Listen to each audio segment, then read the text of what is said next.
편의점 도시락이 이 정도면 식당 갈 필요 없지 않냐. 라는 말 한 번쯤 들어보셨죠? 그런데 요즘 일본에서는 완전히 반대 이야기가 나오고 있습니다. 편의점 음식은 이제 사기다 라는 말이 실제로 야후 재팬에서 폭발적으로 퍼지고 있거든요. 도대체 무슨 일이 벌어지고 있는 걸까요? 일단 겉으로 보면 여전히 일본 편의점은 완벽합니다. 도시락 종류 수십 가지, 디저트 라인업 미쳤고 계절 한정 상품 계속 나오니까 매일 가도 질리지 않는 구조잖아요. 실제로 한국인 관광객들은 이건 그냥 식당이다 라고 할 정도로 급찬을 합니다. 일본 편의점 하면 세계 최고라는 말 아직도 통하는 줄 알았죠? 그런데 일본 현지 반응은 완전히 다릅니다. 야후 재팬에 올라온 관련 기사, 좋아요 23,000개 달린 베스트 댓글이 이겁니다. 편의점 음식은 편리함 값이지 맛이나 가성비는 이미 끝난 지 오래다. 이게 일본인들이 지금 편의점을 바라보는 현실 인식입니다. 두 번째로 많은 공감을 받은 댓글, 좋아요 18,000개입니다. 같은 돈이면 마트 가면 양이 2배인데 누가 편의점 가냐? 이 댓글 2개만 봐도 분위기가 느껴지죠? 그 외에도 댓글들이 줄줄이 이어집니다. 예전엔 세븐일레븐 도시락이 진짜였는데 요즘은 먹고 나서 허탈하다. 가격표 보고 놀라서 그냥 나온 적이 한두 번이 아니다. 편의점은 이제 급할 때만 가는 곳이 됐다. 이런 반응들이 수천 개씩 쌓이고 있는 거거든요. 자, 그러면 지금부터 진짜 이야기를 해드릴게요. 첫 번째로 중요한 변화는 가격 구조입니다. 일본 편의점 도시락 평균 가격이 500엔에서 700엔까지 올라왔거든요. 한국 돈으로 대략 5,000원에서 7,000원 수준입니다. 그런데 일본 마트 가면 같은 구성의 도시락이 300엔대, 심지어 저녁 시간에는 반값 세일이 들어가서 150엔까지 떨어집니다. 그러니까 직장인 입장에서는 이미 선택이 끝난 거예요. 여기서 수치 하나 더 보겠습니다. 일본 통계청 자료에 따르면 편의점 도시락 평균 가격은 2020년 대비 약 18% 올랐습니다. 같은 기간 슈퍼마켓 도시락 가격 상승률은 7% 수준이었거든요. 2배가 넘는 차이입니다. 물가가 오르는 건 어쩔 수 없다 쳐도 이렇게 격차가 벌어지면 소비자들이 움직일 수밖에 없는 거잖아요. 그래서 지금 일본 직장인들 사이에서는 편의점은 급할 때만 가는 곳이라는 인식이 완전히 굳어지고 있습니다. 예전엔 점심 루틴이 편의점이었던 사람들이 지금은 출근길에 마트 들러서 미리 사가는 패턴으로 바뀌고 있거든요. 실제로 이온, 이토요카도 같은 대형 슈퍼마켓의 도시락 매출이 2024년 기준으로 전년 대비 12% 이상 올랐습니다. 편의점에서 빠져나간 수요가 그쪽으로 이동하고 있는 거예요. 여기서 반전 하나 나옵니다. 이게 첫 번째 반전 포인트입니다. 예전에는 편의점이 맛으로 이겼거든요. 특히 일본은 세븐일레븐이 음식 퀄리티로 세계적으로 유명했잖아요. 편의점 계란 샌드위치 하나 먹으러 일부러 일본 가는 사람이 있을 정도였고 편의점 디저트 때문에 줄 서는 게 뉴스에 나올 정도였으니까요. 그런데 요즘은 이 부분도 무너지고 있다는 게 진짜 충격입니다. 야후 재팬 댓글 하나 더 보겠습니다. 예전엔 편의점 계란 샌드위치가 레전드였는데 요즘은 뭔가 맛이 가짜 같다. 이게 그냥 느낌이 아닙니다. 실제로 원가 절감 때문에 계란 대신 계란 가공품, 즉 액상 계란이나 혼합 제품을 쓰는 경우가 늘어나고 있거든요. 식감이 미묘하게 달라지니까 사람들이 바로 눈치채는 거죠. 일본 식품업계 관계자의 인터뷰 내용도 있습니다. 소비자는 생각보다 예민합니다. 재료가 바뀌면 반드시 반응이 옵니다. 이게 지금 편의점들이 직면한 현실이에요. 원가를 아끼려고 재료를 바꿨더니 오히려 브랜드 신뢰가 떨어지는 역효과가 나고 있는 거거든요. 그리고 두 번째 문제가 있습니다. 과대 포장 문제입니다. 뚜껑 열어보면 절반이 공기다. 용기 크기만 크고 내용물은 점점 줄어든다. 이런 댓글이 계속 올라오고 있습니다. 일본에서는 이걸 슈링크플레이션이라고 부르는데요. 가격은 그대로인데 양이 줄어드는 현상입니다. 실제로 일본 소비자청이 2023년 발표한 자료를 보면 편의점 식품 중 내용량이 감소한 제품 비율이 전체의 약 23%에 달했습니다. 소비자 입장에서는 이게 더 화가 나는 이유가 있어요. 가격을 올리면 인식은 되는데 양을 슬쩍 줄이면 모르는 척하고 넘어가는 거잖아요. 그래서 일본 트위터, 지금은 X죠. 거기서 편의점 슈링크플레이션 목록을 직접 만들어서 공유하는 계정이 생겼고 팔로워가 10만 명을 넘어섰습니다. 소비자들이 직접 감시단이 된 거예요. 이건 단순 불만이 아니라 구조적인 문제입니다. 일본 편의점은 점포 수가 너무 많아서 물류 비용이 계속 올라가고 있거든요. 현재 일본 전국 편의점 점포 수는 약 5만 6천 개입니다. 인구가 감소하는데 점포 수는 그대로니까 한 점포당 고객 수가 줄고 있는 거잖아요. 거기에 인건비 상승까지 겹치니까 결국 소비자가 체감하는 건 딱 하나입니다. 가격은 오르고 양은 줄고 퀄리티는 떨어진다. 자, 여기서 두 번째 반전 포인트 나옵니다. 그럼에도 불구하고 편의점이 망하지 않는 이유입니다. 답은 딱 하나입니다. 시간입니다. 일본 직장인들 평균 퇴근 시간이 밤 9시에서 9시 되거든요. 마트는 대부분 9시나 9시면 닫습니다. 그런데 편의점은 24시간이죠. 결국 선택지가 없는 겁니다. 댓글 하나 더 보겠습니다. 비싸고 별로인 거 알지만 밤 10일째에 갈 때가 편의점밖에 없다. 이게 핵심입니다. 편의점은 이제 음식을 파는 곳이 아니에요. 인프라입니다. 전기요금도 내고 택배도 받고 공과금도 납부하고 거기다가 배고프면 밥도 먹고. 일본 사람들한테 편의점은 생활 그 자체거든요. 그러니까 아무리 불만이 쌓여도 완전히 발을 끊을 수가 없는 구조인 거예요.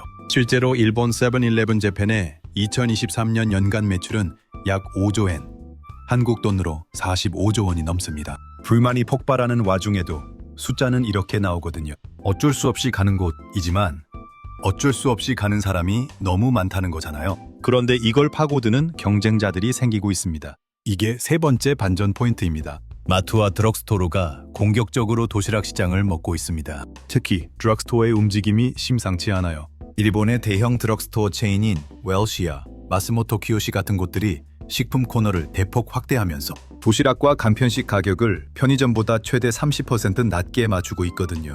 거기다가 드럭스토어는 약이나 화장품 같은 고마진 상품으로 수익을 내니까 식품은 아예 고객 유인용으로 싸게 팔아도 되는 구조입니다. 일본 유통업계 전문가는 이렇게 말했습니다. 드럭스토어가 편의점의 가장 강력한 경쟁자로 떠오르고 있습니다. 10년 전에는 상상도 못했던 구도입니다. 실제로 2024년 기준 일본 드럭스토어 식품 매출 증가율이 편의점을 처음으로 추월했다는 데이터도 나오고 있거든요. 여기서 한국인에게 진짜 중요한 포인트 하나 나옵니다. 일본 여행 오면 대부분 편의점만 가잖아요. 그런데 진짜 가성비 좋은 건 마트입니다. 특히 저녁 시간 할인, 타이밍 맞추면 반값 도시락을 쓸어 담을 수 있거든요. 이온이나 이토요카도 같은 대형마트 기준으로 저녁 9시 이후에 가면 도시락 스티커 붙이기 시작하고 9시 넘으면 30% 할인, 9시 넘으면 반값까지 떨어집니다. 이거 현지에서는 내리노 시간이라고 부르는데 이 타이밍을 아는 관광객은 거의 없어요. 실제로 일본인 댓글에서도 이런 말이 나옵니다. 관광객들은 편의점만 가니까 손해보고 있다. 이건 정보 격차입니다. 같은 돈으로 편의점 도시락 하나 먹을 걸 마트에서 반값으로 2개 먹을 수 있는 거거든요. 그리고 드럭스토어도 주목해야 합니다. 일본 여행 가면 대부분 드럭스토어는 약이나 화장품 사러 가잖아요. 그런데 요즘 일본 드럭스토어 식품 코너가 편의점보다 훨씬 싸거든요. 음료수, 과자, 컵라면은 기본이고 심지어 주먹밥이나 간단한 도시락까지 팝니다. 여행 중간중간 드럭스토어 들를 일이 있으면 거기서 간식이나 음료 사는 게 훨씬 이득입니다. 자, 이제 편의점 업계 이야기로 다시 돌아가 보겠습니다. 편의점 업계도 이 상황을 모르지 않습니다. 그래서 지금 전략을 바꾸고 있습니다. 단순 도시락 경쟁을 포기하고 프리미엄 라인으로 가고 있습니다. 고급 디저트, 브랜드 콜라보 상품, 한정판 전략으로 마진을 올리는 방향으로 전환 중입니다. 세븐일레븐 재팬이 2024년부터 밀고 있는 금의 돈가스 시리즈, 패밀리마트의 카페, 레스토랑, 라인, 로손의 프리미엄 디저트 라인이 전부 이 전략의 일환입니다. 가격대가 어느 정도냐면요. 이 프리미엄 라인 도시락은 1000엔을 넘는 게 기본입니다. 한국 돈으로 10,000원입니다. 편의점 도시락이 10,000원이에요. 이게 편의점이냐, 백화점 지하 식품관이냐는 반응이 나오는 이유가 있죠. 그래서 일본 네티즌들이 이렇게 말합니다. 이제 편의점은 서민 음식이 아니라 사치품이다. 재밌는 포인트죠. 한때 직장인 점심의 대명사였던 편의점이 지금은 서민들이 부담 없이 가기 어려운 곳이 되어가고 있다는 겁니다. 일본 경제 전문 매체에서도 이 흐름을 분석했습니다. 편의점은 이제 저가 식사 해결이라는 역할에서 벗어나 경험과 프리미엄을 파는 소매업으로 포지셔닝을 바꾸고 있다. 이게 지금 일본 편의점이 가고 있는 방향입니다. 그런데 이게 성공할까요? 반응은 엇갈립니다. 프리미엄 디저트는 실제로 잘 팔립니다. 세븐일레븐의 크리스마스 한정 케이크는 예약 오픈 몇 분 만에 매진이 나고 로손의 바스크 치즈 케이크는 편의점 디저트의 수준을 완전히 바꿔놨다는 평가를 받거든요. 이런 프리미엄 전략은 어느 정도 통하고 있는 거예요. 하지만 문제는 일상식입니다. 매일 먹어야 하는 점심, 저녁 해결용으로는 가격이 너무 올라버린 거잖아요. 그래서 지금 일본에서는 편의점 이용 패턴이 완전히 바뀌고 있습니다. 일상 식사는 마트나 드럭스토어로, 가끔 특별한 것 먹고 싶을 때나 편의점 프리미엄 라인으로, 이런 이중 구조가 형성되고 있거든요. 그리고 이 변화의 파장이 아주 흥미롭습니다. 편의점들이 매출을 유지하기 위해서 비식품 분야를 강화하고 있거든요. 세븐일레븐 재팬은 금융 서비스를 대폭 확대했고, 패밀리마트는 피트니스 서비스와 협업을 시작했습니다. 로선은 아예 의약품 판매를 강화해서 드럭스토어와 직접 경쟁하는 전략을 쓰고 있어요. 편의점이 더 이상 편의점이 아닌 시대가 오고 있는 겁니다. 이 부분에서 일본 현지 반응이 또 재미있습니다. 편의점이 뭘 하려는지 모르겠다. 은행인지, 약국인지, 피트니스인지, 이런 댓글이 공감을 많이 받고 있거든요. 정체성이 흔들리고 있다는 걸 소비자들도 느끼고 있는 거예요. 자, 이쯤에서 한국 이야기를 안 할 수가 없습니다.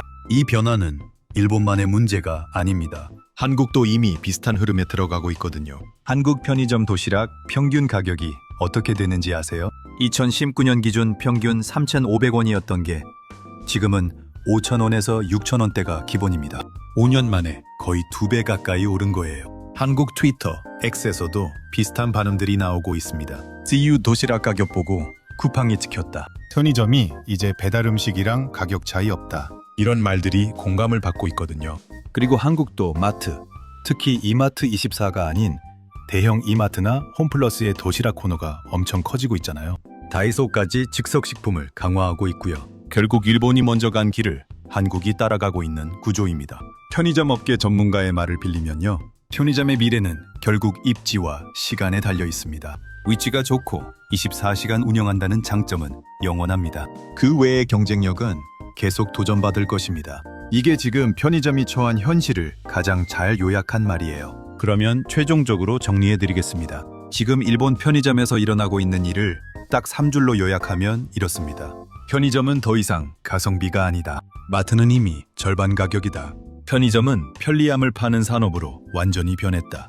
이 두 가지가 지금 일본 편의점의 현실입니다. 그리고 이 흐름은 한국도 피해가지 못할 가능성이 높습니다. 그러면 여기서 여러분에게 질문 드리겠습니다. 일본 여행 갔을 때 편의점이 주된 식사 해결 수단이었다면 다음에 또 간다면 어떻게 하실 건가요?